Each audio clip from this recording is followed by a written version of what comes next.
नमस्कार, आप सभी का स्वागत है इस चैनल पर। आज की क्लास में हम कक्षा 6 की जो साइंस है, विज्ञान है, उसका अध्याय 2 देखने वाले हैं, चैप्टर नंबर 2 देखने वाले हैं, जिसका नाम है सजीव जगत में विविधता। आइए हम शुरू करते हैं। एक यहाँ पर पहले सुभाषित दिया हुआ है, इसको पढ़ लेते हैं, इसका मीनिंग देख लेते हैं क्या है। कुछ यहाँ पर सीख हमें बताई जाती है, कुछ नहीं, अच्छी चीज़ हमें बताई जाती है, ठीक है। तो एक NCERT जो अब नई आई है, इसमें कुछ नया जो NCERT ने जोड़ने का ट्राई किया है, कुछ नए तरीके से आपके सामने प्रस्तुत करने का ट्राई किया है। तो क्या लिखा हुआ देखते हैं। हालांकि संस्कृत मुझे बहुत नहीं आती, लेकिन पढ़ना लिखना आता है, ठीक है। देखते हैं, लिखना तो नहीं आता कह सकते, पढ़ना थोड़ा बहुत आता है।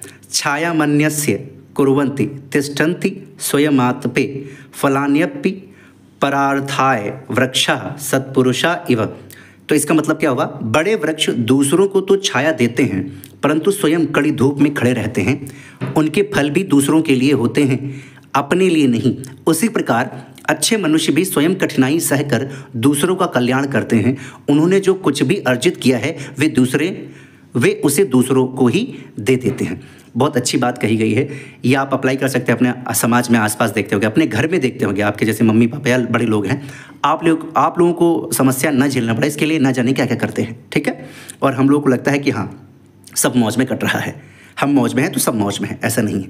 तो एक चित्र देखिए, यहाँ पर बहुत सारे पेड़ पौधे हैं, साथ ही साथ पक्षी हैं, पशु हैं, और कुछ बच्चे आए हुए हैं, साथ में कुछ टीचर्स वगैरह हैं। तो ये देखने वाले हम क्या चैप्टर में आज सीखने वाले हैं, शुरू करें। Let's start. कल की सुखद वर्षा के पश्चात आज यह एक सुहावनी सुबह है। विज्ञान की शिक्षिका सुलेखा, नाम क्या है? सुलेखा उनका नाम है, टीचर है, ठीक है, मैम है, ने विद्यालय में प्रकृति की सैर यानी नेचर वॉक।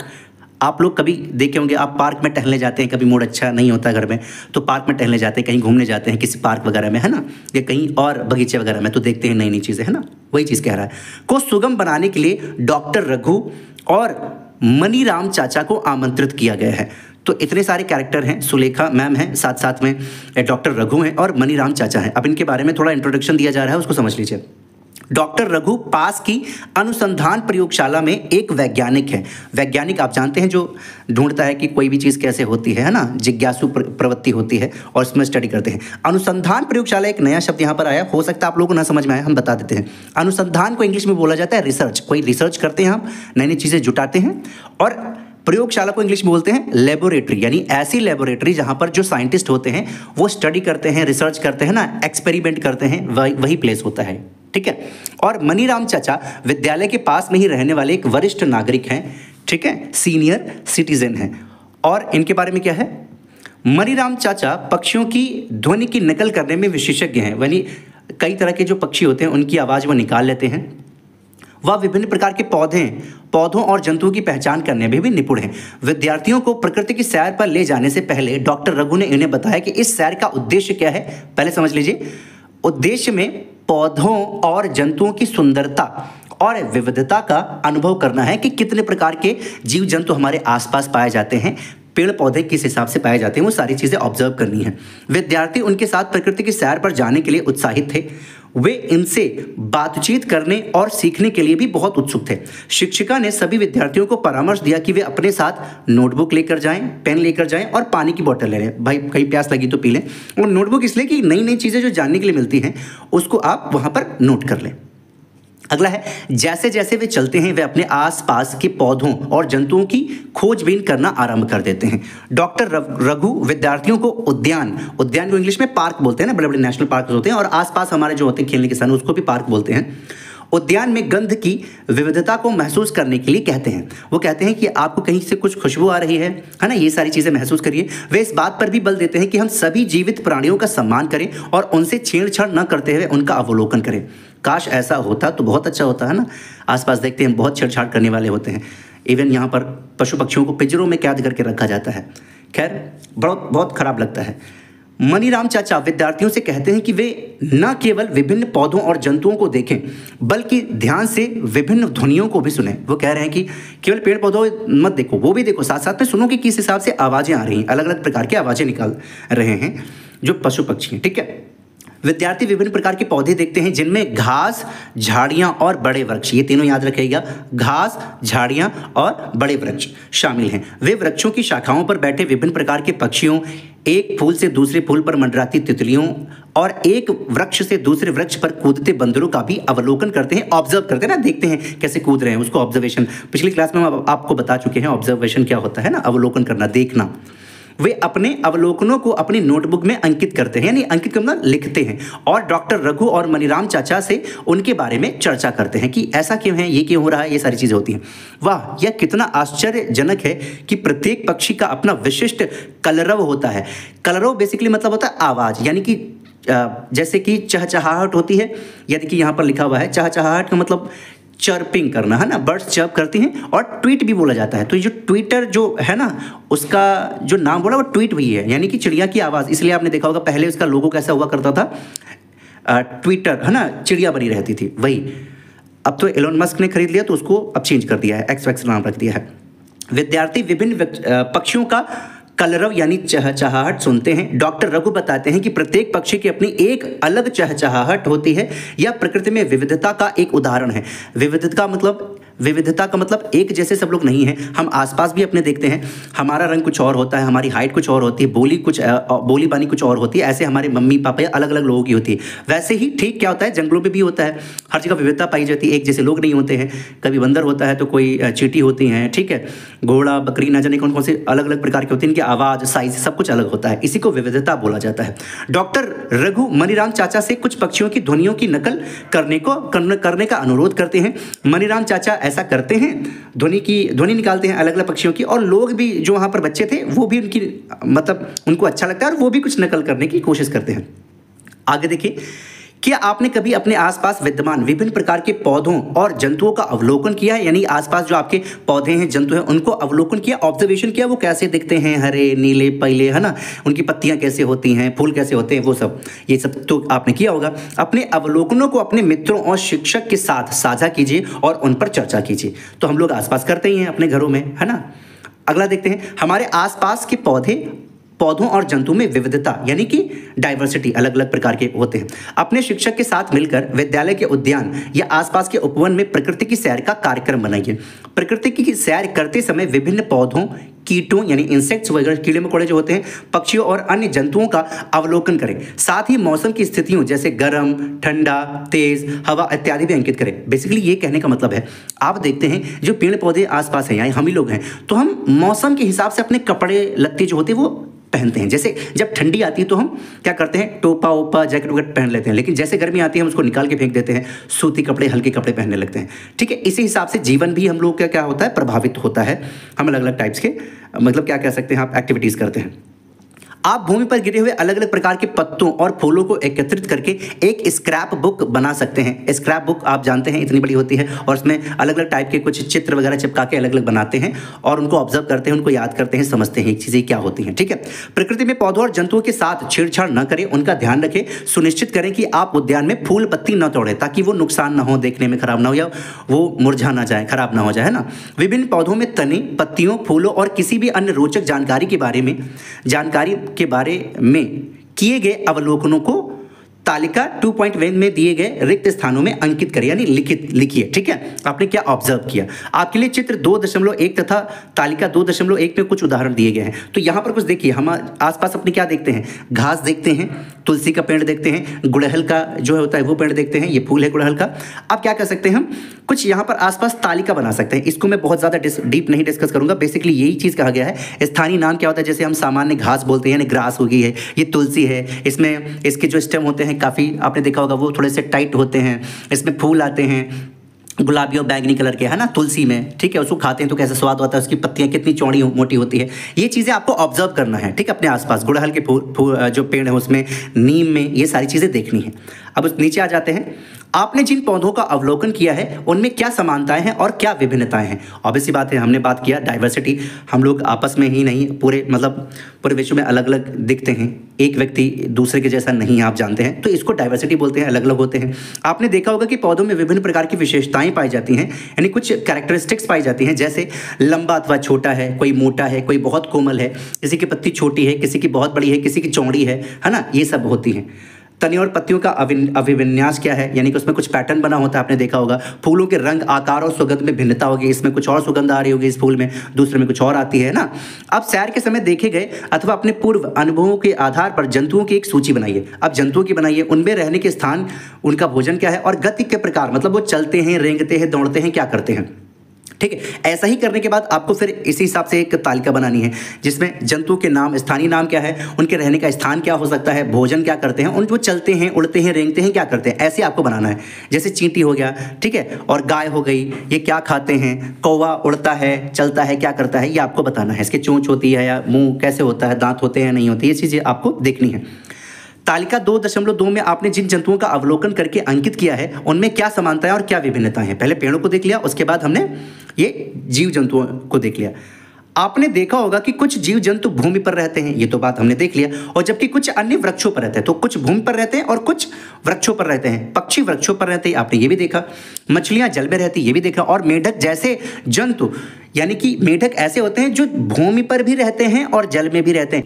जंतुओं द्वारा खाए जाने वाले भोजन और उनकी गति के प्रकारों में भी विविधता होगी, अलग अलग। कोई चलता होगा, कोई रेंगता होगा, कोई दौड़ता होगा, है ना, कोई बहुत तेज दौड़ता होगा, कोई उड़ता होगा, ऐसा आपने देखा होगा। आपने जिन पौधों तथा जंतुओं का अवलोकन किया है उनके चित्र अपनी नोटबुक में बनाएं अथवा आपके द्वारा एकत्रित किए गए विभिन्न पौधों के पत्तों, फूलों और जीव जंतुओं के पंखों के साथ एक स्क्रैप बुक तैयार कर सकते हैं। ठीक है, उसके बाद देखते हैं, विद्यालय में आते जाते समय अपने आसपास के वातावरण का अवलोकन करें। जब आप आते जाते हैं तो देखिए आसपास कैसे पेड़ पौधे हैं, चिड़ियाँ कैसे उड़ती हैं, किस कलर की, कौन सी रंग की है ना, रंग बिरंगी चिड़ियाँ होती हैं, और विविध प्रकार के पौधों और जंतुओं को देखने की चेष्टा करें, यानी कोशिश करें। ऐसे किसी भी पौधे अथवा जंतु का नाम जोड़ें जिसे अपने पहले तालिका 2.1 और अथवा 2.2 में सूचीबद्ध नहीं किए हैं। अब क्रियाकलाप और दिया गया है। 30 सेकंड के लिए अपनी आंखें बंद करें और एक पौधे एवं एक जंतु के विषय में सोचें जिसका आपने ध्यानपूर्वक अवलोकन किया हो, जो आपको सबसे अधिक अच्छा लगा हो। तो आपने देखा यहाँ पर कई सारे बच्चे हैं, उन्होंने आंखें बंद करके सोचते हैं, उसके बाद अलग अलग बच्चे बनाते हैं यहाँ पर बोर्ड पर चित्र। कोई ये बनाता है, कोई ऐसा बनाता है, कोई ऐसा बनाता है, अलग अलग टाइप के बनाते हैं। उसके बाद देख लेते हैं क्या होता है। कक्षा के सभी विद्यार्थियों द्वारा श्याम पट्ट मतलब वही ब्लैक बोर्ड पर विभिन्न प्रकार के पौधों और जंतुओं के विभिन्न चित्र बनाए गए हैं। क्या आप सोचते हैं कि श्याम पट्ट पर चित्रित किए गए पौधों और जंतुओं के अतिरिक्त भी विभिन्न प्रकार के अनेक पौधे और जंतु हो सकते हैं? तो बिल्कुल हो सकते हैं, जिनका हमें अंदाजा भी नहीं है। इवन कई सारी चीज़ें तो खोजी जाती है ना, पौधे और जंतु, नए नए पौधे और जंतु खोजे जाते हैं। अतिरिक्त भी विभिन्न प्रकार के अनेक पौधे और जंतु हो सकते हैं। किसी विशेष क्षेत्र में पाए जाने वाले, इस पॉइंट को ध्यान रखिएगा, किसी विशेष क्षेत्र में यानी कुछ एरिया है, रीजन है, पाए जाने वाले पौधों और जंतुओं की जो विविधता होती है उसको जैव विविधता का कहा जाता है। क्या ये बात समझ में आ रही है? बहुत इंपॉर्टेंट पॉइंट है, इसको ध्यान रखिएगा। किसी क्षेत्र की जैव विविधता में प्रत्येक सदस्य की एक अलग भूमिका होती है। ये तो सही बात है, जैसे हमारे घर में अलग अलग भूमिका होती है। कोई कमाने खाने जाता है, आप पढ़ाई कर रहे होते हैं ना, घर में जो मम्मी या भाभियाँ होती हैं वो खाना बनाती हैं और भी देखभाल करती हैं। पेड़ कुछ पक्षियों और जंतुओं को भोजन और आश्रय प्रदान करते हैं। तो जो पेड़ होते हैं, कुछ पक्षियों क्या करते हैं, लगभग सभी को, पक्षियों और जंतुओं को, यानी हम लोगों को भी, जो जीव जंतु हैं, जानवर हैं, उनको भी क्या करते हैं, आश्रय यानी घर प्रदान करते हैं। जंतु फल खाने के बाद बीज फैलाने में सहायता करते हैं। तो जंतु जो फल खाते हैं, ठीक है, वो उसके बाद बीज होते हैं, वो सहायता करते हैं अलग अलग इधर उधर, जब वो ना, जैसे कि हम लोग फ्रेश होते हैं तो वो भी होते हैं, तो वहाँ पर क्या होता है, जब वो बीज गिरते हैं तो उसी से नया पेड़ आ जाता है। इससे पता चलता है कि पौधे और जंतु एक दूसरे पर निर्भर रहते हैं। यानी हम लोग किस में हैं, पौधे हम पे निर्भर हैं, हम उन पे निर्भर हैं, ज़्यादातर हम उन्हीं से कुछ ना कुछ फ़ायदा लेते हैं ना, वो हमसे थोड़ा कम लेते हैं, थोड़ा क्या बहुत कम लेते हैं। ठीक है, आपको फर्नीचर लेना हुआ, ऑक्सीजन लेना हुआ, उनकी छाँव में बैठना हुआ, ठीक है, तो आप ही तो सब करते हैं, हम ही लोग तो करते हैं। अगला देखते हैं, पौधों और जंतुओं के समूह कैसे बनाएं। तो आपने देखा होगा बहुत सारे आपने जानवर देख लिए, तितली देखी और मेढक देखा, अलग अलग टाइप के देखा, कई प्रकार के पेड़ पौधे देखे, तो उनको आप कैटेगराइज कर सकते हैं। यानी एक कैटेगरी में कुछ पेड़ पौधों को रख सकते हैं, ऐसे दूसरी कैटेगरी में कुछ और रख सकते हैं, और इसी तरह की आप जानवरों के लिए भी बना सकते हैं। आप अपनी नोटबुक और पुस्तकों को समूहों में कैसे व्यवस्थित करेंगे? क्या उन्हें समूहों में व्यवस्थित करने से आपको अपने बस्ते को अच्छे ढंग से व्यवस्थित करने में सहायता मिलेगी? आइए अब हम अपने आसपास के संसार पर दृष्टि डालें। हमारे चारों ओर विभिन्न प्रकार की विशेषताओं वाले विविध प्रकार के पौधे और जंतु विद्यमान हैं, ये जानते हैं, जिनके विषय में हमने अनुभाग 2.1 में सीखा है। हम उनकी समानताओं और विभिन्नताओं के आधार पर उनके समूह बना सकते हैं। अगला देखते हैं, विभिन्न प्रकार के पौधों और जंतुओं के चित्र एकत्रित कीजिए। आप पुरानी पत्रिकाओं और समाचार पत्रों, चार्ट एवं अन्य स्रोतों से उनके चित्र काट सकते हैं। इनमें से प्रत्येक चित्र अलग अलग कार्ड पर चिपकाएं। ये सारी व्यवस्था करना पड़ेगी आपको। अपनी कक्षा को 5 से 6 विद्यार्थियों के अलग अलग समूह में बांट लीजिए। मतलब ये मैंडेटरी नहीं होता, ये आप कर सकते हैं। जो यहाँ पर क्रियाकलाप बताया जा रहा है ना, कोई ज़रूरी नहीं है आपको करना ही करना है। ये अपने रियल लाइफ में हम धीरे धीरे करते भी रहते हैं। जब धीरे धीरे हम बड़े होते हैं तो समझते जाते हैं ये चीज़ें, है ना। अपने समूह के सभी साथियों द्वारा बनाए गए कार्ड एकत्रित कर लीजिए। कार्ड में दर्शाए गए सभी पौधों और जंतुओं की विभिन्न विशेषताओं का अवलोकन करें। उसके बाद यहाँ पर दिया गया, अब एक हम यहाँ पर आ जाते हैं, आगे यहाँ से देखते हैं।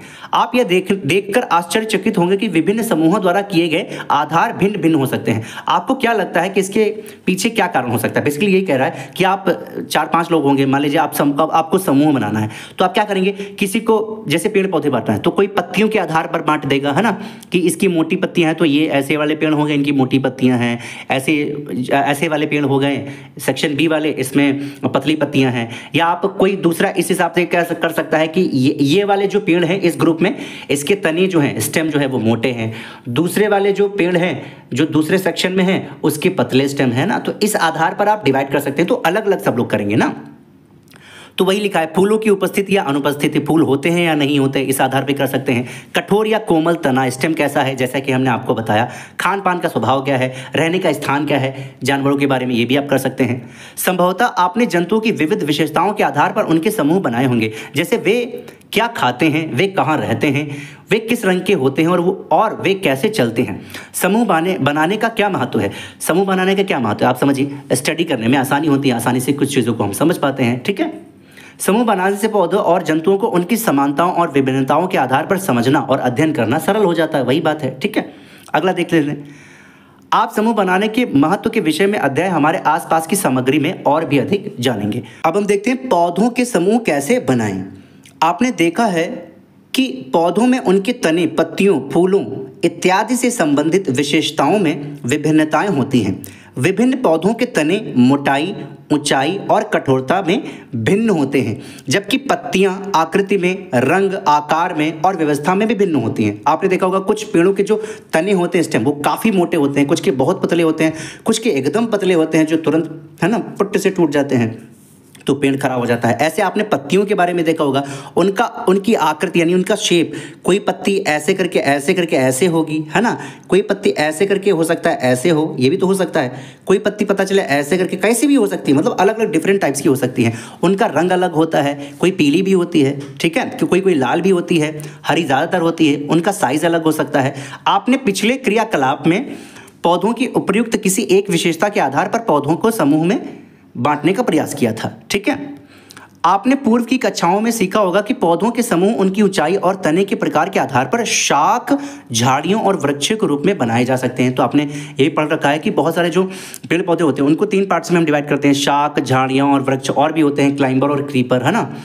आइए पौधों की विशेषताओं का अधिक विस्तार से अध्ययन करें और इस आधार पर उनके समूह बनाएं। तो यहाँ क्रियाकलाप कुछ दिया गया है, हम इसके आगे देखेंगे। क्रियाकलाप में आपको बेसिकली पौधों का नाम देखना है, ऊंचाई मोटाई कितना है, तना की प्रकृति कैसी है, भूरा है, काला है, मोटा है, पतला है, ऐसा आपको बताना है।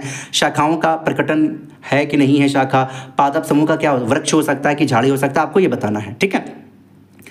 आप देख रहे हैं यहाँ पर आपको शाख, झाड़ियों और वृक्ष के बीच क्या अंतर दिखाई दिए। तालिका 2.3 में दी गई जानकारी के आधार पर हम पौधों के समूह शाख, झाड़ी और वृक्ष के रूप में कैसे बना सकते हैं। तो 3 भागों में हमने पेड़ पौधों को बांट दिया। अब ध्यान से समझिएगा, आपके याद करने का जो आप कह सकते हैं पॉइंट आ गया है, समझने का पॉइंट आ गया जो महत्वपूर्ण है।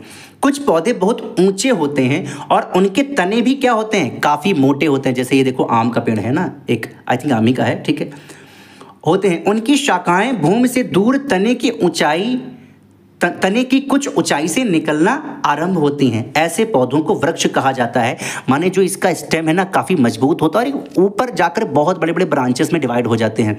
ऐसे जो होते हैं इनको वृक्ष यानी ट्री कहा जाता है। उदाहरण के लिए आम का पेड़। उसके बाद नीचे झाड़ी है और शाख है। आप ध्यान से झाड़ी को देखिए, इसमें कई सारे ऐसे झाड़ी जैप का लगता है ना, और इसमें क्या होता है, एक डंठल ऐसे निकला होता है और जो ब्रांचेस होती है वो कम होती हैं। ठीक है, अब यहाँ देखिए पौधों के प्रकार के बारे में हमने देख लिया। अब देखिए कुछ पौधों के तने वृक्षों की तरह ऊंचे नहीं होते, बहुत ऊंचे नहीं होते। प्रायः इस प्रकार के पौधों के अनेक भूरे रंग के काष्ठी यानी लकड़ी जैसे तने होते हैं। ठीक है, पतले से, जो भूमि के निकट से शाखाओं के रूप में निकलते हैं। ये तने कठोर तो होते हैं लेकिन वृक्ष के तने जितने मोटे नहीं होते हैं। ठीक है, ऐसे पौधों को झाड़ी कहा जाता है।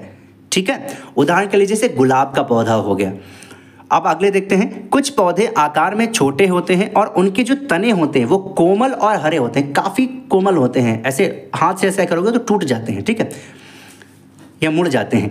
इन्हें शाक कहा जाता है। उदाहरण के लिए टमाटर का पौधा जो कि ऊपर दिखाया गया है, ये वाला टमाटर का पौधा, और ये झाड़ी ये देखिए दिखाया गया है। आगे हम देखते हैं कुछ और भी चीज़ें हैं। कुछ पौधों के तने दुर्बल होते हैं, एकदम कमज़ोर होते हैं और उनको ऊपर चढ़ने के लिए और बढ़ने के लिए सहारे की आवश्यकता होती है। इन्हें आरोही लता यानी क्लाइंबर बोलते हैं। आपने देखा होगा ऐसे क्लाइंब कर जाते हैं ना। कुछ पौधों की भूमि की सतह पर फैलकर बढ़ते हैं, यानी कुछ ऐसे होते हैं जो ज़मीन पर ऐसे फैलते चले जाते हैं ना। जैसे आपने देखा होगा क्यूकम्बर हो गया या फिर और पंपकिन हो गया, ये सब जो होते हैं। और उनको विसर्पी लता यानी क्रीपर कहा जाता है, जो इसे रेंग कर नीचे चलते हैं।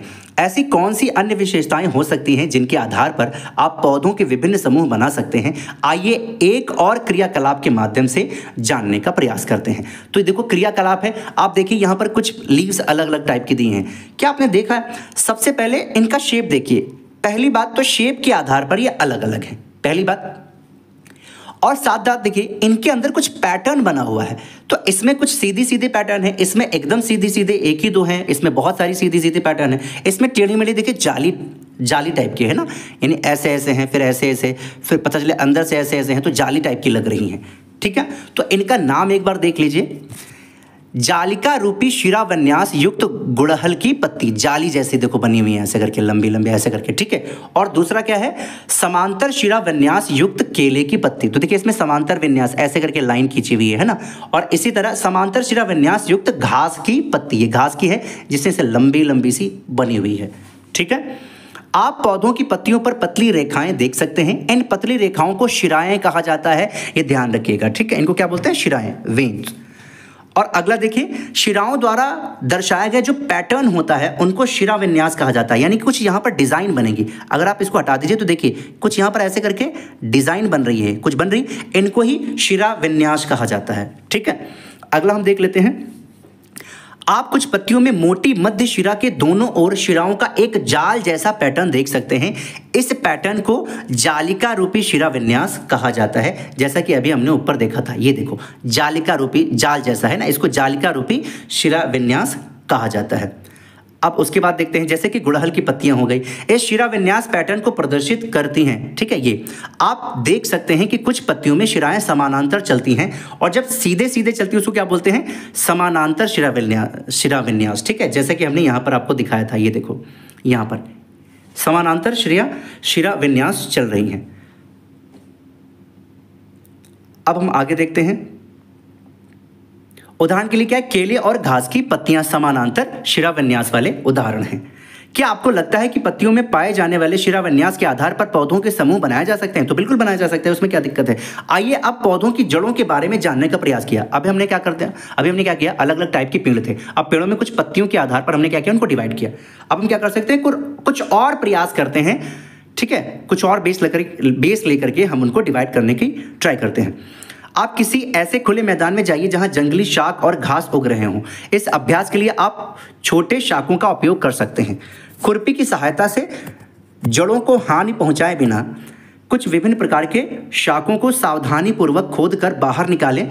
शाकों को निकालने से पहले आप मिट्टी को गीला करके ढीला कर सकते हैं। बेसिकली ये कहने का मतलब है, आप कुछ पेड़ पौधे निकालिए, मान लिया हमने दो निकाला, ये वाला और ये वाला, और इसको क्या करते हैं, पानी में डुबो देते हैं ताकि इसका जो मिट्टी है वो निकल जाए। तो आप देखते हैं इसकी जो जड़ है यानी रूट्स हैं, क्या रूट्स कुछ और टाइप्स की हैं, और इसकी जो रूट्स हैं वो झाड़ी टाइप के हैं ना, दोनों में अलग अलग है।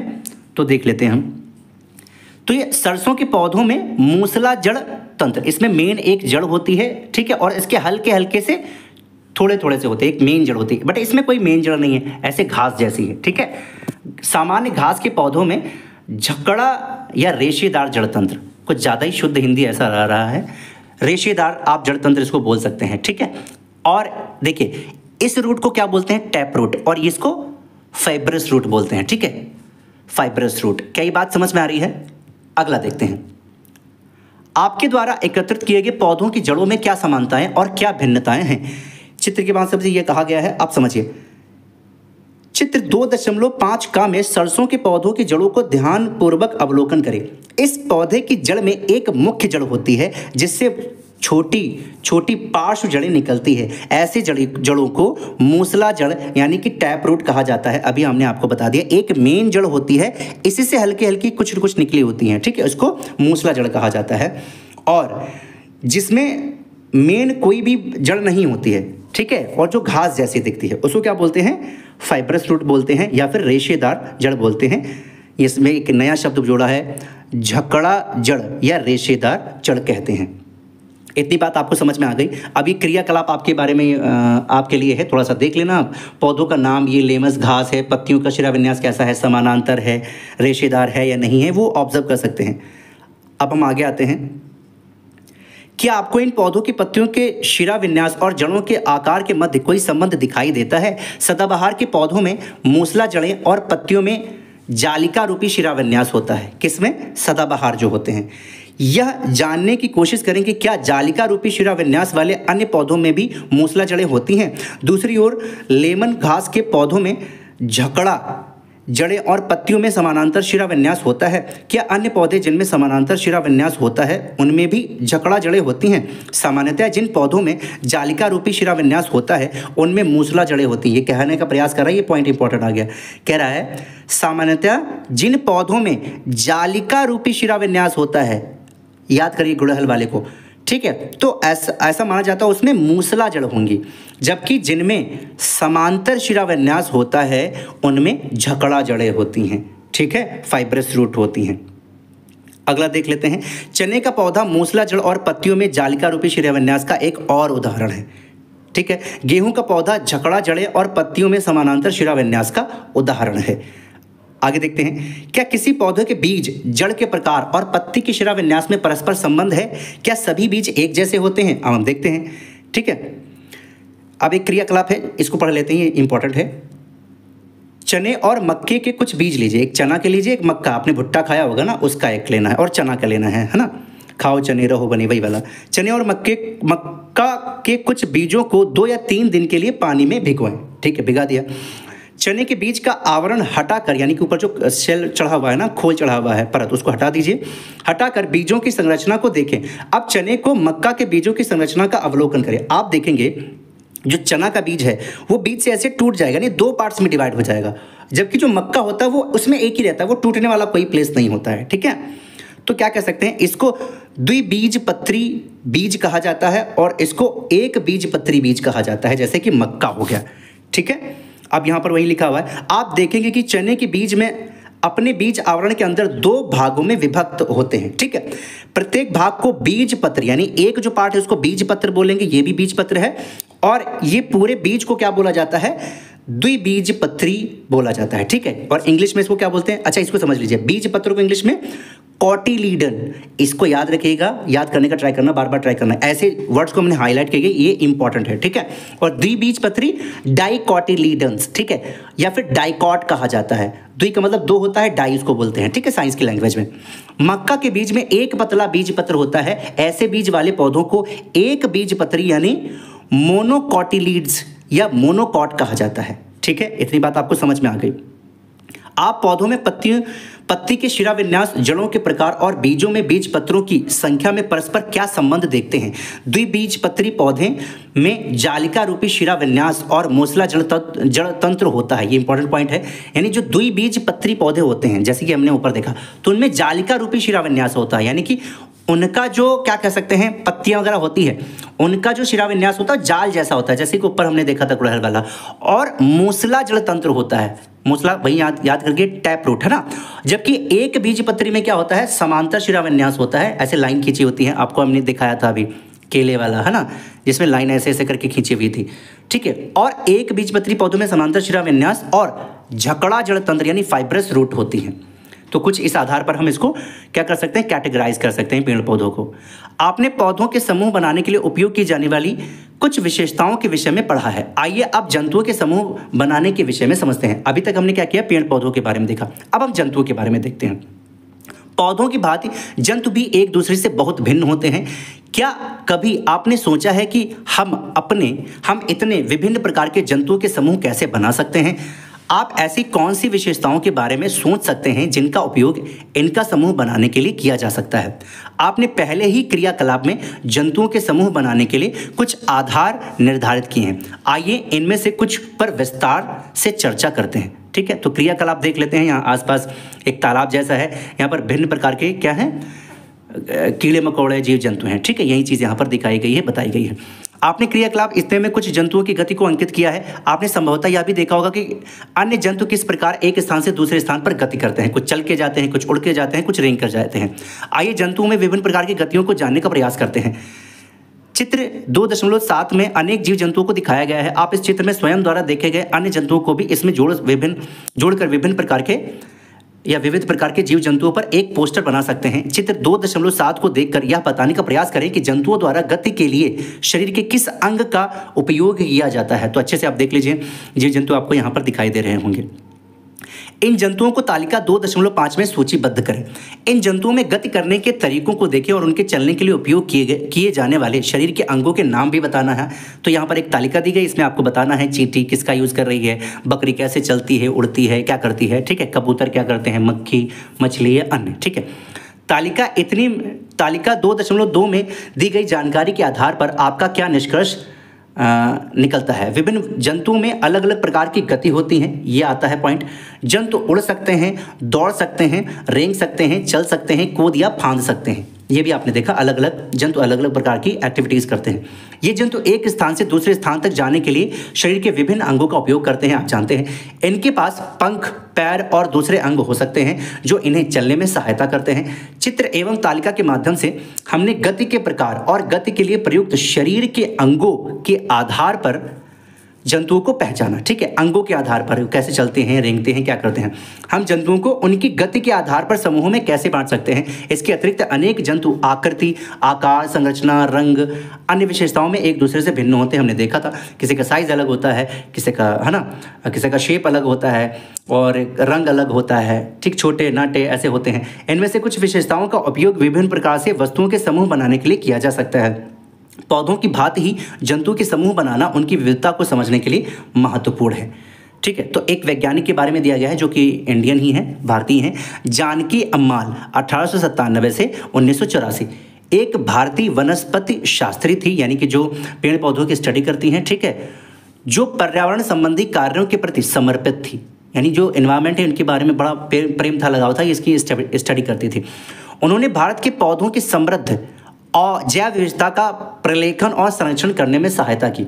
उन्होंने साइलेंट वैली बचाओ आंदोलन में महत्वपूर्ण भूमिका निभाई। भारतीय वनस्पति सर्वेक्षण प्रमुख के रूप में उन्होंने भारत में पौधों की विविधता का प्रलेखीकरण किया, ठीक है।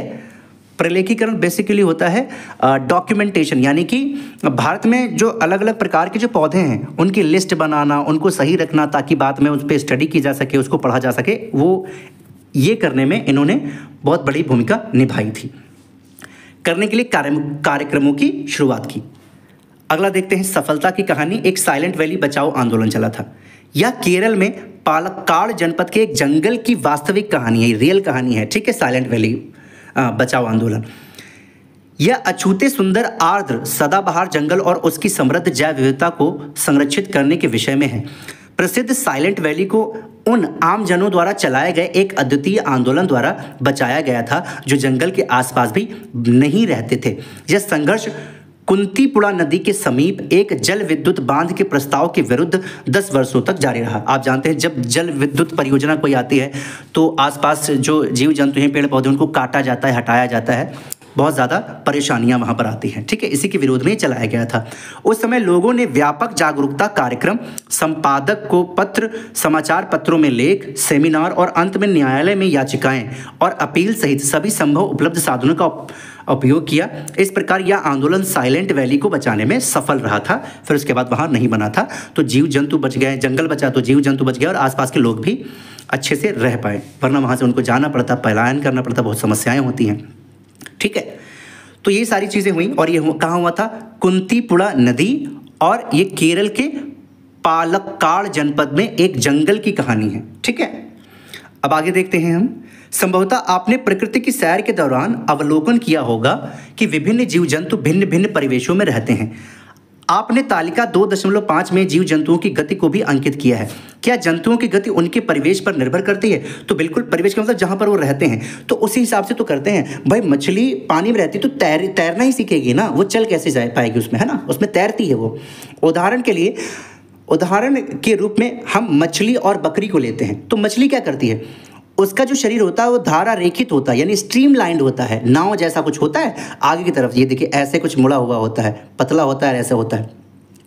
और ये फिन होते हैं, ठीक है, पक होते हैं, ऐसे ऐसे हिलाते हैं। जैसे ये फिन हो गया, एक यहाँ पर हो गया, एक यहाँ, ऐसे जो नीचे आपको दिखाई दे रही है फिन है। ठीक है, और इनकी सहायता से ये आगे बढ़ती है। ठीक है, और बकरी की क्या होती है? उसकी टांगे होती हैं, उसके हिसाब से वो चलती है। इन दोनों में विभिन्नताएं होती हैं। यहाँ पर देखिए दिखाया गया, मछली अपने पखों की सहायता से पानी में तैरती है। पखों मतलब वही फिन, ये फिन हुआ, ये हुआ, ये हुआ, ये सब फिन है, ऐसे हिला हिला के आगे चलती है। ठीक है, बकरी अपनी टांगों की सहायता से भूमि पर चलती है, इनके पैर दिखाए गए हैं। आगे देखते हैं, तालिका 2.6 को देखें और श्याम पट पर, ये तो तालिका वगैरह बात है, यहाँ पर आ जाते हैं, आपको ये सारी चीज़ें करनी। आप देखते हैं, विभिन्न क्षेत्रों में पाए जाने वाले जंतुओं और पौधों के संबंध में आपको क्या अवलोकन है? अपने अवलोकनों पर सहपाठियों के साथ चर्चा करें। पेड़ पौधों के बारे में देखा होगा ना, जो अवलोकन ऑब्जर्व किया वो चीज़ें देखेंगे। तालिका 2.6 में आप देख सकते हैं कि एक प्रकार के क्षेत्र में पाए जाने वाले पौधे एवं जंतु अन्य प्रकार के क्षेत्रों में पाए जाने वाले पौधों और जंतुओं से भिन्न होते हैं। यानी आपने देखा होगा जो हिमालय वाले एरिया है वहाँ पर जो पेड़ पौधे हैं वो कुछ अलग टाइप के हैं, जो रेगिस्तान में है वो कुछ अलग टाइप के हैं, जो हमारे वहाँ हैं वो हरे भरे हैं, वो कुछ अलग टाइप के हैं। ठीक है, तो ऐसा क्यों होता है? विविधता के कारण, है ना। वहाँ पानी, कहीं पानी कम है, कहीं बर्फ़ ज़्यादा पड़ती है, कहीं गर्मी ज़्यादा है ना, इस हिसाब से वो अपने आप को ढाल लेते हैं, ये जो पेड़ पौधे होते हैं। जैसे हम लोग जाड़ों में क्या करते हैं, स्वेटर पहन लेते हैं ना, तो वो भी ऐसा भी करते हैं, स्वेटर नहीं पहनते लेकिन अलग अलग टाइप की एक्टिविटीज़ करते हैं ताकि अपने आप को बचा सकें। मरुस्थल में मोटे और मांसल तने युक्त नागफनी के पौधे। ठीक है, अब देखिए, ताकि मांसल युक्त मतलब ऐसे इनका तना होता है कि अंदर वो पानी भर लेते हैं। आपने कभी वो देखा है ना, कैक्टस वगैरह, उनको काट के कभी ऐसे काटिए तो देखिएगा उसमें गोदा जैसा निकलता है ना, पानी पानी, तो वो स्टोर कर लेते हैं, वही मांसल होता है। कक्षा में चर्चा के दौरान एलेक्स को याद आया कि उसने राजस्थान के मरुस्थलों में मोटे और मांसल तने वाले नागफनी देखे थे, जैसे अभी आपको ऊपर यहाँ पर दिखाएगा, ये वाला, ये है ना, ये नागफनी। तो ये किसको याद आया था? एलेक्स को। माया बताती है कि उसने हिमाचल प्रदेश में हिमालयी क्षेत्र में देवदार के वृक्षों को देखा। ये देखिए, ये देवदार का वृक्ष है, ऐसा कुछ होता है। ठीक है, साथ ही उसने यह भी बताया कि ये वृक्ष शंक्वाकार होते हैं और उनकी शाखाएं लचीली और झुकी हुई होती हैं, यानी कि ये कुछ शंक्वाकार, ऐसे कोन जैसे शेप में होते हैं। ठीक है, तो ऐसा क्यों होता है? क्योंकि वहाँ पर बर्फ़ पड़ती है और बर्फ़ अगर उसमें ऐसा रहेगा तो कम बर्फ़ पड़ पाएगी और नीचे गिर जाएगी, तो ऐसे उन लोगों को नुकसान नहीं होगा, ठंडक ज़्यादा नहीं लगेगी। ठीक है, अब उसके बाद देखते हैं, यहाँ ध्यान देना आवश्यक है कि अलग अलग क्षेत्रों में पाए जाने वाले ये दोनों प्रकार के पौधे एक दूसरे से भिन्न होते हैं। आइए पता लगाते हैं कि ऐसा क्यों है।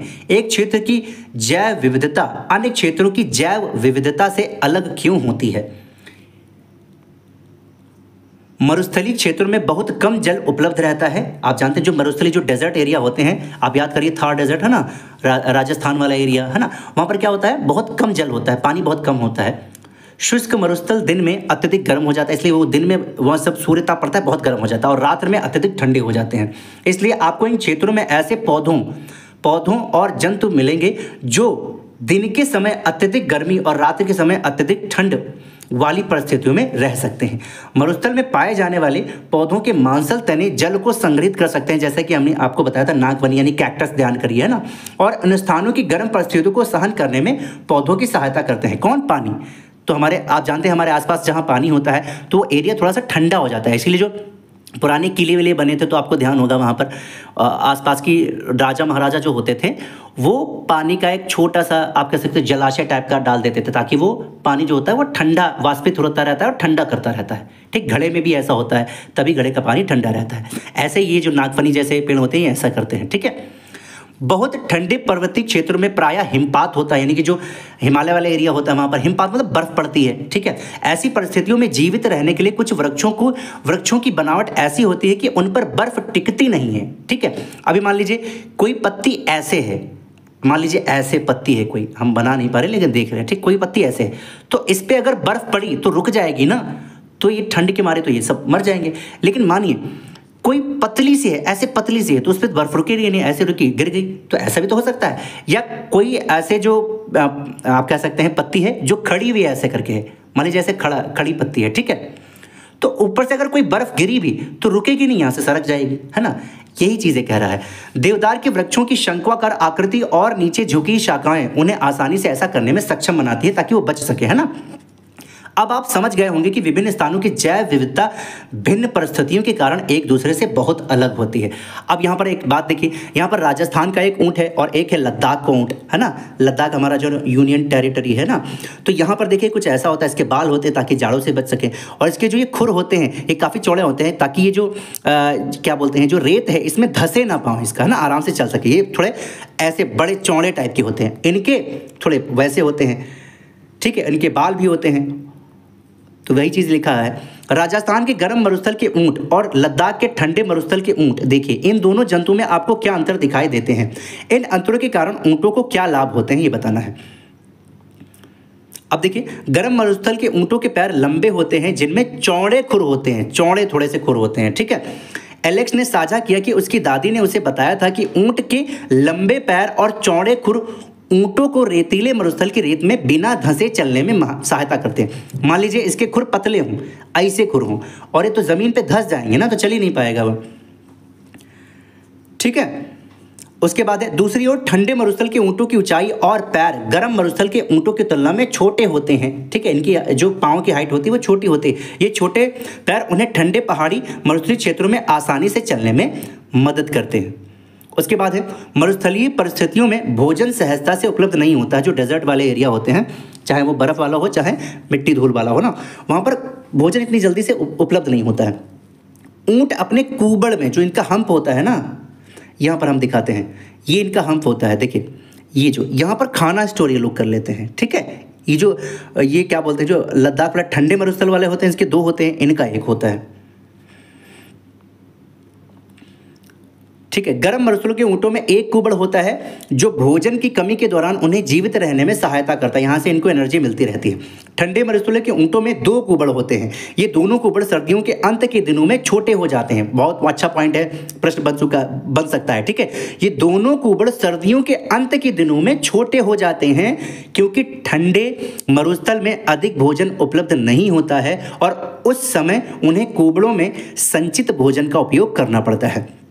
उनके सिर से लेकर गर्दन के निचले भाग तक लंबे बाल होते हैं जो लद्दाख के बर्फीले मौसम में उनको जीवित रहने में सहायक होते हैं। मरुस्थल में ऊँटों को जीवित रहने में कौन सी अन्य विशेषताएं हो सकती हैं, तो यहाँ पर देखिए इनके बाल हैं, जैसे कि हमने आपको दिखाया था लद्दाख वाला, ताकि गर्मी से बच सके। अब बेसिकली आप कहेंगे यहाँ बाल हैं, तो यहाँ पर भी हर जगह बाल हैं, यहाँ पर भी बाल हैं। देखिए तो कहेंगे इससे कैसे बच सकते हैं, आप समझिए।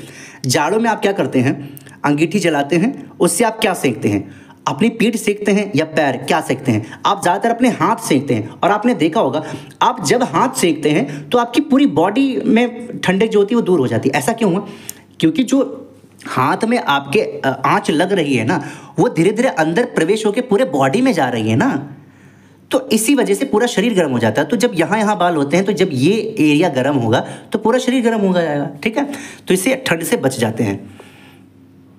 उसके बाद देखते हैं, कक्षा के अन्य विद्यार्थी ने भी अपने अवलोकनों को साझा करना आरंभ कर दिया। राजस्थान की रहने वाली काशी ने कहा कि ऊंट कम मात्रा में मूत्र विसर्जन करते हैं ना, टॉयलेट करते हैं। उनका गोबर सूखा होता है, क्यों? ताकि पानी ज़्यादा ना निकल जाए, क्योंकि रेगिस्तान वाले एरिया में उनको पानी ज़्यादा नहीं मिलता है और उन्हें पसीना भी नहीं आता है। चूंकि ऊंट अपने शरीर से बहुत अधिक पानी का त्याग नहीं करते हैं, इसलिए बिना जल पिए भी वे कई दिनों तक जीवित रह सकते हैं। अगला देखिए, माया ने नीलगिरी के शोला वन में देखे खूबसूरत लाल फूलों वाले बुरांस यानी रोडोडेंड्रॉन के विषय में बताया। उसने बताया कि बुरांस की ऊंचाई कम होती है और उनके पत्ते छोटे होते हैं ताकि वे पहाड़ की चोटियों पर तेज हवाओं में जीवित रह सकें। ठीक है, यानी कि इनकी जो ऊंचाई होती कम होती है और क्या होती है, साथ साथ उसने बताया कि बुरांस की ऊंचाई कम होती है और उनके पत्ते छोटे होते हैं, उनके पत्ते भी छोटे होते हैं ताकि इसमें बहुत ज़्यादा हवा लगे तो ऐसा ना हो कि मुड़ जाए। ठीक है, सिक्किम के रहने वाली पेमा ने बताया कि उसने पास के पहाड़ों में बुरांस के लंबे पौधे देखे हैं, इसलिए भिन्न क्षेत्रों में पाए जाने वाले बुरांस के पौधे भी उन क्षेत्रों में जीवित रहने के लिए भिन्न विशेषताएं प्रदर्शित कर सकते हैं। तो यही कहने का मतलब है, जो लद्दाख में जो सिक्किम है वो अलग होगा और जो उत्तराखंड में है वो अलग टाइप का होगा। ठीक है, क्योंकि वहाँ की परिस्थितियाँ अलग अलग होंगी। सागर अपने सहपाठियों को बताता है कि वह एक विशेष समारोह के लिए अपने माता पिता के साथ अंडमान और निकोबार द्वीप समूह गया था। वहाँ उसने महासागर में विशाल व्हेल और रंगीन मछलियों को देखा। उसके पिता ने उसे समझाया था कि मछलियों का धारा रेखित शरीर उनके लिए जल में तैरना आसान बना देता है, जैसा कि हमने आपसे बात किया था ना।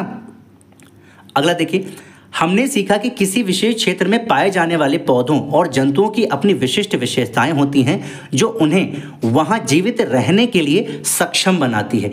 ये विशिष्टताएं जो होती हैं, ठीक है, जीवित रहने में जो सक्षम बनाती हैं, इनको अनुकूलन कहा जाता है। ये बहुत अच्छा वर्ड है। ठीक है, यानी जो रहती हैं उनको कुछ विशेषताएं उनकी होती हैं, वो उनको जीवित रहने में मदद करती हैं। उसको एडाप्टेशन बोला जाता है। ठीक, एडाप्टेशन, अनुकूलन इंग्लिश में बोला जाता है। ठीक है, उसके बाद पॉइंट है, देवदार की पेड़ों का आकार और बुरांस की ऊंचाई ऐसे अनुकूलन हैं जो उन्हें पर्वतीय क्षेत्रों में जीवित रहने में सक्षम बनाता है। वह स्थान जहां पौधे और जंतु रहते हैं, इसको आवास कहा जाता है, हैबिटेट कहा जाता है इंग्लिश में। उदाहरण के लिए समुद्री कछुओं का आवास जो है वो समुद्र या महासागर है। ऊंट का आवास क्या है? गर्म या ठंडा मरुस्थल है। और बुरांस का आवास जो है वो पर्वतीय क्षेत्र है। ठीक है, पौधों और जीव जंतुओं का आवास उन्हें जीवित रहने के लिए भोजन, जल, वायु और आश्रय और अन्य आवश्यकताएं प्रदान करता है। कई प्रकार के पौधे और जंतु एक ही आवास में रह सकते हैं। आवास किसी क्षेत्र की जैव विविधता को निर्मित करने में महत्वपूर्ण भूमिका निभाता है। अब देखिए, एक वैज्ञानिक से परिचय है, एक वैज्ञानिक है, इनके बारे में देख लेते हैं। इनका नाम क्या है? सलीम अली या सालिम अली। ठीक है, तो सलीम अली जो है 1896 से 1987 क्या थे? सलीम अली ने पक्षियों में विविधता का अवलोकन करने के लिए पूरे भारत की यात्रा की। उन्होंने सभी पक्षियों की एक सूची तैयार की और उनके यात्रा मार्गों और आवासों को भी प्रलेखित किया। उन्होंने पक्षियों की अत्यधिक विविधता वाले क्षेत्रों को अंकित किया, यानी कहाँ कहाँ पर ऐसी चीज़ें हैं जहाँ पर अत्यंत विविधता पाई जाती है, बहुत सारे पेड़ पौधे हैं, अलग अलग प्रकार के हैं। ठीक है, और उन क्षेत्रों के संरक्षण के उपाय बताएं कि उनको कैसे संरक्षित किया जाए, उनको मरने से बचाया जाए। ठीक है, ये सारी चीज़ें बताएं। केवलादेव राष्ट्रीय उद्यान जो कि भरतपुर राजस्थान में है, और रंगनाथिट्टू पक्षी अभयारण्य मंड्या यानी कर्नाटक में है। ऐसे संरक्षित क्षेत्रों के उदाहरण हैं, ठीक है, जहां पर संरक्षण किया गया। उन्होंने भारतीय उपमहाद्वीप के पक्षियों पर 10 खंड की ऐतिहासिक पुस्तक की श्रृंखला लिखी। उन्हें भारत का पक्षी पुरुष यानी बर्ड मैन ऑफ इंडिया कहा जाता है। प्रश्न पूछा जा सकता है आपसे, के रूप में जाना जाता है। ठीक है, उनके योगदान के लिए उन्हें 1976 में पद्म विभूषण दिया गया। ठीक है, भारत का दूसरा सबसे बड़ा आप कह सकते हैं नागरिक जो सम्मान होता है पद्म विभूषण होता है, और सबसे बड़ा कौन सा होता है? भारत रत्न। अगला है, आप किन किन विभिन्न विधियों से पौधों और जंतुओं के आवास के आधार पर उनके समूह बना सकते हैं। एक विधि तो यह है कि जो थल में रहते हैं और जो जल में रहते हैं, ये भी तो आप कह सकते हैं। एक ऐसे पेड़ पौधे या जीव जंतु जो जल में रहते हैं, ऐसे पेड़ पौधे या जीव जंतु जो थल पर रहते हैं। ठीक है, जमीन पर रहते हैं। थल पर रहने वाले पौधों और जंतुओं के आवास को ध्यान रखिएगा। ऐसे पेड़ पौधे जो थल पर यानी जमीन पर उगते हैं, रहते हैं, उनको थलीय आवास कहा जाता है। ठीक है, टेरेस्ट्रियल हैबिटेट बोलते हैं इसको, टेरेस्ट्रियल। वन, घास के मैदान, मरुस्थल एवं पर्वतीय क्षेत्र, ये किसके उदाहरण हैं? थलीय आवास के, टेरेस्ट्रियल हैबिटेट के। और जल में रहने वाले जो पौधे और जंतु होते हैं उनको जलीय आवास कहा जाता है, एक्वाटिक हैबिटेट कहा जाता है। ठीक है, अब देखिए मेढक जैसे कुछ जंतु जल के साथ साथ थल पर भी रहते हैं, यानी पानी में भी रहते हैं और जो जमीन होती है वहां पर भी रहते हैं। इनको उभयचर बोला जाता है और इंग्लिश में इसको एम्फीबियंस बोला जाता है। ठीक है, एम्फीबियंस, ध्यान रखिएगा। यदि किसी पौधे या जंतु का आवास क्षतिग्रस्त हो जाए तो क्या होगा? आप खुद सोचिए, हमारा अगर घर टूट फूट जाए, आपका या किसी का भी, तो क्या होगा भाई? बहुत परेशानी होती है। यदि बकरी को खाने के लिए घास ना मिले तो क्या होगा? क्या मछली बिना जल के जीवित रह सकती हैं? अपने माता पिता, दादा दादी और पड़ोसियों से उन पौधों, पक्षियों, कीटों अथवा ऐसे जंतुओं के बारे में जाने जिन्हें वे बचपन में प्रायः देखते थे, लेकिन अब वे कम दिखाई देते हैं या नहीं दिखाई देते हैं। ऐसे परिवर्तन तब होते हैं जब आवास नष्ट हो जाता है। पौधों और जंतुओं के आवास की क्षति से वे अपने घर, भोजन और अन्य संसाधनों से वंचित हो जाते हैं। इससे जैव विविधता की हानि होती है। भाई हमें भी ध्यान रखना पड़ेगा, इंडस्ट्री ऐसा विकास न कर दें, पता चले नदी नाले जो हो रहे हैं वो दूषित होते जा रहे हैं, नदियां जो हैं वो नालों में परिवर्तित होते जा रही हैं। तो इनका सबका भी ख्याल रखना हो, हमें भी और सरकार को सबसे पहले ध्यान रखना होगा। आप देखते हैं भारत में बंगाल बाघ, चीता, गोडावड़, ग्रेट इंडियन बस्टर्ड, ये रही, ठीक है, की संख्या मानवीय गतिविधियों द्वारा हुई उनके आवासीय क्षति के कारण घट रही है। किनकी? जो बंगाल टाइगर है ना उसका, और चीता हो गया और साथ ही ग्रेट इंडियन बस्टर्ड हो गया, इनकी संख्या धीरे धीरे घट रही है। बंगाल टाइगर की घटती जनसंख्या के संरक्षण के लिए 1973 में बाघ परियोजना यानी प्रोजेक्ट टाइगर शुरू किया गया था। कब? 1973, ध्यान रखिएगा। ठीक है, चीता की संख्या को पुनः स्थापित करने के लिए 2022 में चीता पुनर्वास परियोजना शुरू किया गया। चीता रीइंट्रोडक्शन प्रोजेक्ट प्रारंभ की गई। इसी प्रकार गुजरात, राजस्थान और महाराष्ट्र राज्यों में गोडावड़ के आवासों को संरक्षित क्षेत्र घोषित किया गया ग्रेट इंडियन बस्टर्ड के लिए। ठीक है, परंपरागत रूप से संरक्षित वन, पवित्र उपवन यानी सैक्रेड ग्रोव्स। अब देखिए क्या होते हैं, इनके बारे में देख लेते हैं। पवित्र उपवन वह अबाधित वन क्षेत्र है जिसमें बाधा नहीं पहुंचा सकते, जिनका आकार बहुत छोटे से लेकर बहुत बड़ा भी हो सकता है। पवित्र उपवन पूरे भारत में पाए जाते हैं। ये कई प्रकार के औषधीय पौधों समेत विविध प्रकार के पौधों और जंतुओं का घर भी होते हैं। ठीक है, इनका संरक्षण स्थानीय समुदाय द्वारा किया जाता है और यहाँ किसी को भी किसी जंतु जीव को हानि पहुंचाने, पेड़ों को काटने या क्षेत्र को क्षति पहुंचाने की अनुमति नहीं है। इस प्रकार पवित्र उपवन सामुदायिक रूप से संरक्षित जैव संपदा है। आप अपने क्षेत्र के पवित्र उपवन के विषय में पता लगाइए। हमें अपने ग्रह को जीवन से परिपूर्ण बनाए रखने के लिए जैव विविधता यानी बायोडाइवर्सिटी, ये पढ़ चुके हैं हम, की रक्षा करने की आवश्यकता है ताकि पौधे और जंतु बचे रह सकें और फलते फूलते रहें। उसके बाद प्रमुख शब्द वगैरह हैं और अभ्यास है। ये अभ्यास वाली जो सीरीज आएगी क्वेश्चन आंसर वो अलग आएगी। ये हमने चैप्टर पूरा समझ लिया, तो मैं आशा करता हूँ आपको ये चीज़ें समझ में आई होंगी। आज का जो चैप्टर है वो आपको काफ़ी अच्छी तरीके से समझ में आएगा, जिसका नाम क्या है? सजीव जगत में विविधता, अध्याय 2।